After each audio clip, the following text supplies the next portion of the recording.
Fala aí pessoal, beleza? Bem-vindos a mais um vídeo do canal. Bom, dessa vez eu vou estar continuando aqui com as aulas de BatScript, tá certo? Então, vamos lá. Eu vou primeiramente aqui criar um documento de texto novo, né? Vou colocar pulando novamente. A gente vai abrir aqui o documento de texto. Fazer todo o processo lá, echo off. Pausa, eu vou colocar para null, né? E beleza. O que a gente vai aprender nessa aula, né? Eu vou declarar aqui uma função para vocês. Então a gente vai aprender nessa aula a como declarar uma função. Só que eu vou declarar é a função fim, tá certo? Se a gente colocar aqui echo oi, por exemplo, o fim do programa, melhor. Aí ele vai exibir o fim do programa. O que acontece? O que é uma função, né? Uma função é como se fosse uma caixa, né? Então você coloca dentro de uma caixa diversos comandos, né, dentro daquela caixa. Quando eu chamo essa função, ele vai para aquela caixa, né? Então, por exemplo, eu vou colocar aqui a função fim e eu vou declarar outra função aqui, teste, por exemplo, tá certo? Aí na função teste eu vou colocar um echo testando, tá? Se a gente colocar aqui no começo do, do código go to test, por exemplo, salvar aqui como batch, né, todos os documentos, salvar, deixa eu fechar aqui, tá aqui, ó, burlando.batch. Quando a gente executar, ele vai pro testando, tá certo? Se a gente mudar aqui, vocês podem perceber que ele ignorou essa parte aqui, o fim, né? Ele não executou, porque ela está dentro de uma caixa. A gente chamou, a gente foi direto para essa função aqui, que é a função teste, tá certo? Então, quando você faz o goTo, você chama uma função. Aí ele ignora todas as linhas de texto que vem depois e chama essa função direto, tá bom? Agora, se a gente colocar, por exemplo, aqui no goTo, um goToFim, por exemplo, e salvar, a gente executar, ele vai ficar chamando várias vezes o programa. Isso daqui é, na verdade, um bug bem interessante. Algumas vezes os hackers utilizam isso, né, para executar coisas com forma de loop, né? Então, executar coisas infinitamente, por exemplo. Isso é bem perigoso, tá bom? Então, o que é que ele faz? Esqueci de explicar, né? Quando ele chama o fim, quando ele chama o teste, né? O teste chama o fim. E aí ele vem, executa isso daqui e vai executar agora o teste, né? Porque está na ordem de execução do batch. Não é linha por linha, uma linha embaixo da outra. Então agora ele vai executar o teste novamente. Ele executa o teste novamente, vai testando e chama o fim novamente. Aí ele fica fazendo esse loop, tá bom? É por isso que aquilo estava ocorrendo. É um erro, como eu disse. De qualquer forma, se a gente substituir aqui, tirar esse go to fim e colocar aqui para ele vir para o fim, salvar, vocês vão entender melhor a parte que eu estou querendo explicar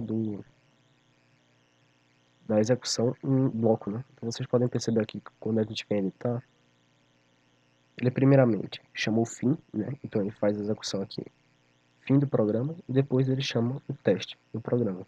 Deu para entender? Então, a ordem de execução é sempre essa daqui. Primeiro em cima, depois aqui, aqui, aqui, aqui, né? Mas quando ele chama uma função, como por exemplo o teste, ele pula essa ordem de execução, tá bom?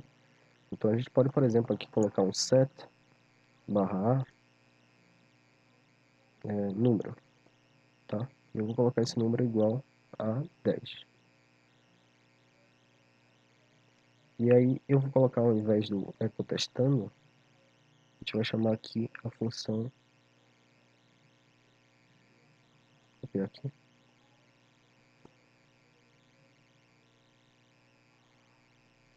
ele vai exibir o eco do número, tá?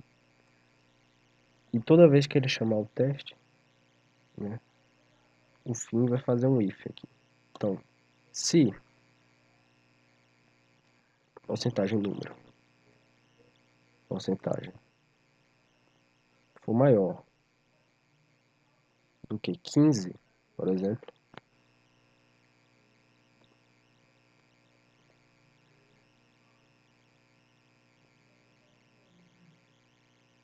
eu vou botar aqui um eco fim do programa, tá bom? else, ele vai executar outra coisa, que vai ser go to test, tá bom? Então, bora fazer aqui. Vou chamar teste. Eu acredito que tá certo aqui. Vamos salvar. Vamos executar. Aparentemente tá dando problema aqui. Deixa eu... Pause.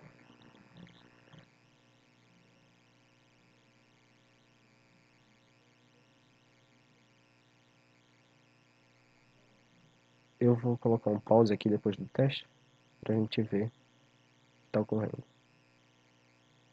Tá dando eco desativado. Beleza, pessoal, eu tinha colocado a barra invertida aqui, tá? Então a gente vai colocar aqui, tá com pause por enquanto. Clicar aqui em salvar, a barra tava invertida aqui, tava pra esse lado aqui. Sendo que é pra isso, tá? Chega aqui, salvar, e vou executar. Vocês vão ver que dá 10. No caso aqui ele não tá adicionando o eco porque eu não fiz para adicionar, né? Vamos colocar aqui, por exemplo, o número é igual a número.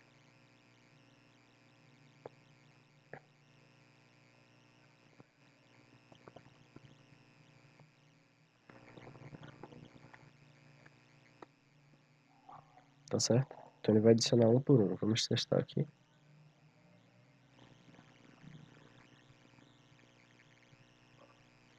Colocar entre parênteses, também entre porcentagens.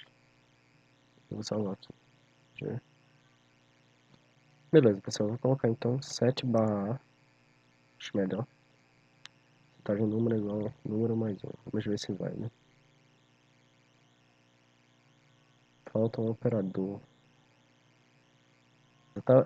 Era só colocar sem a porcentagem aqui, né? Vou salvar. E aí a gente vai definir o número novamente para 1, tá bom? O comando set ele é responsável por definir o valor, né? Então, bora lá, executar, vocês vão ver 10, 11, 12, 13, 14, 15. E ele dá o fim do programa, tá? A gente pode melhorar isso daqui. Vou tirar o pause para ele executar automaticamente, vocês vão ver. E aí, ao invés de executar só o fim do programa, ele vai vir aqui embaixo e ele vai colocar o eco do número, né? Então, bora lá, salvar, editar. Fim do programa. E aí o número foi 16, tá certo? Então o número era maior, aqui, era maior do que o 15, por isso que deu o fim do programa. Como não estava sendo antes, né? Antes estava 10, ele voltava para teste e adicionava mais um.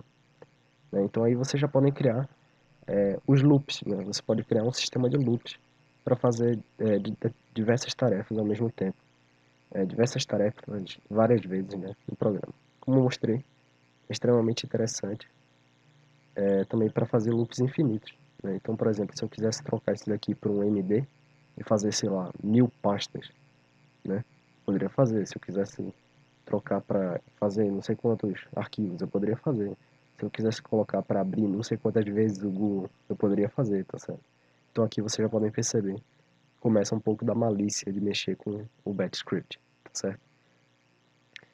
Beleza, mas como eu estava mostrando para vocês, e se a gente, como eu estava mostrando para vocês, também tem a questão do loop infinito, né? Então eu coloquei aqui, por exemplo, se eu colocar um pause, eu vou colocar um pause para não executar milhares de vezes, porque eu não quero que o computador bugue, né? E se eu tirar esse if aqui, apagar ele, melhor, colocar um branco aqui, comentado.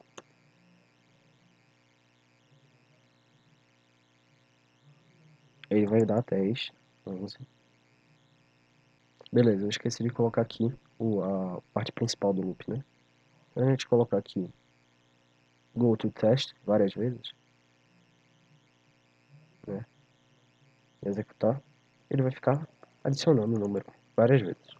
Se eu tirasse o pause, ele ia adicionar várias vezes sem o pause, né? E adicionar automaticamente. Salvar aqui. Executar só um pouquinho. Aí, ó. São muitas vezes, né? Vai ficar nesse loop aí eternamente, pessoal. Tá certo? Então é isso, pessoal. Vou terminar esse vídeo por aqui. Espero que vocês tenham gostado. Deixa um like aí, se inscreva no canal e continuem acompanhando aí as próximas aulas de Bad Scripting, tá certo? futuro a gente vai estar falando aí também um pouquinho mais sobre esses scripts aí que eu já estou para mostrar, né? Já estou começando a gravar os vídeos para mostrar para vocês. Os scripts aí que podem ser utilizados pelo BET para alguns processos hackers, como o que eu mostrei agora há pouco, né? Multiplicação de pastas e coisas desse gênero. Até coisas como, por exemplo, brute force por FTP, né? Tentar pingar, fazer um scanner de computadores conectados à rede, né? Então você também pode fazer aí várias coisas, inclusive, de certa forma, uma backdoor, né? Em bet que eu vou estar mostrando aí no futuro, tá certo? Então é isso. Valeu. Falou.